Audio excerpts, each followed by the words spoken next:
dan baginya keadaan akan stabil setelah tiada lagi.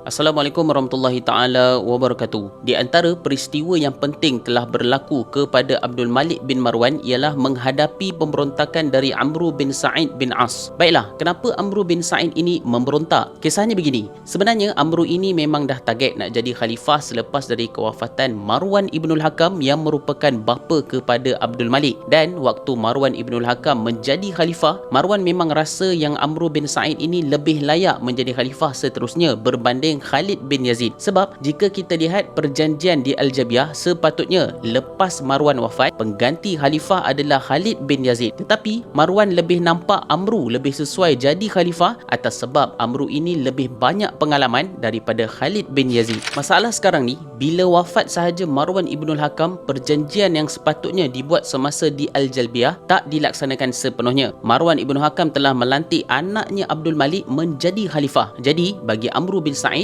Marwan ini telah memungkiri perjanjian atau dengan kata yang lain menipulah. Maka atas sebab inilah Amru bin Sa'id bin As memberontak kepada Abdul Malik bin Marwan. Jadi waktu inilah Abdul Malik menggunakan taktik dengan cuba menyelamatkan keadaan supaya kerajaan Bani Umayyah ini tak menjadi huru-hara balik. Abdul Malik bin Marwan telah bertemu dengan Amru bin Sa'id. Kemudian beliau telah pujuk Amru dengan memberi janji setelah Abdul Malik letak jawatan dari khalifah, jawatan khalifah ini akan jadi milik Amru bin Sa'id. Dalam riwayat, Abdul Malik telah bercakap kepada Amru, "Wahai Amru bin Sa'id, menjadi satu masalah jika Bani Umayyah ini berpecah belah, sedangkan yang sepatutnya kita perlu melawan adalah Abdullah ibn Zubair yang semakin membesar pengaruhnya."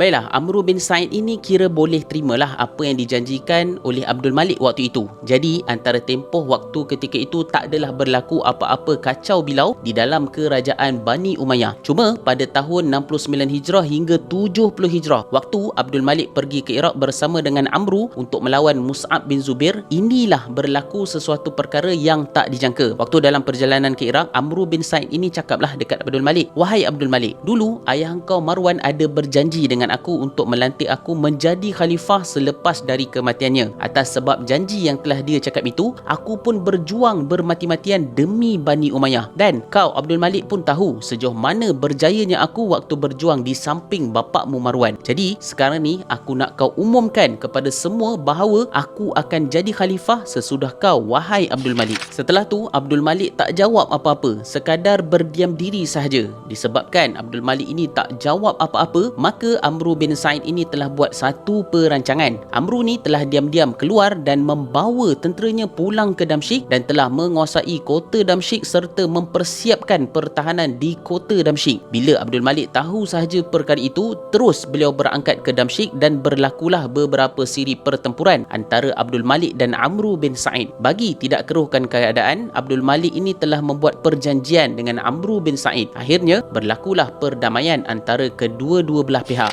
Sebenarnya walaupun dah berdamai, Abdul Malik ni masih tak boleh lupa kisah Amru bin Sa'id yang telah memberontak. Jadi Abdul Malik ni kira tak nak memaafkanlah Amru bin Sa'id atas perkara yang telah dia lakukan. Dan Abdul Malik ini berpendapat kalau Amru bin Sa'id ini masih ada di dalam kerajaan Bani Umayyah, pasti peristiwa pemberontakan akan berlaku semula. Jadi waktu inilah Abdul Malik bin Marwan telah membuat satu perancangan. Pada suatu malam, Abdul Malik ini telah undang Amru bin Sa'id untuk datang berjumpa dengannya. Jadi Amru bin Sa'id pun datanglah bersama dengan orang-orangnya. Tetapi pengikut Amru bin Sa'id ini ditahan satu persatu di belakang pintu. Hinggalah waktu Amru bin Sa'id sampai sahaja di ruang tamu, terus waktu itu Abdul Malik membunuh Amru bin Sa'id. Bila orang-orang Amru ini tahu je bahawa Amru telah dibunuh, terus mereka ini masuk ke dalam ruang tamu untuk memberi pertolongan. Waktu inilah Abdul Malik bin Marwan lempar kepala Amru beserta dengan beberapa uncang yang berisi emas kepada orang-orang Amru. Terus orang-orang Amru ini tak jadi nak serang Abdul Malik. Mereka ambil uncang berisi emas dan terus mereka beredar dari situ. Setelah dari kisah itu, maka hilanglah satu masalah besar bagi Abdul Malik bin Marwan dan baginya keadaan akan stabil setelah tiada lagi Amru bin Sa'id di dalam kerajaan Bani Umayyah.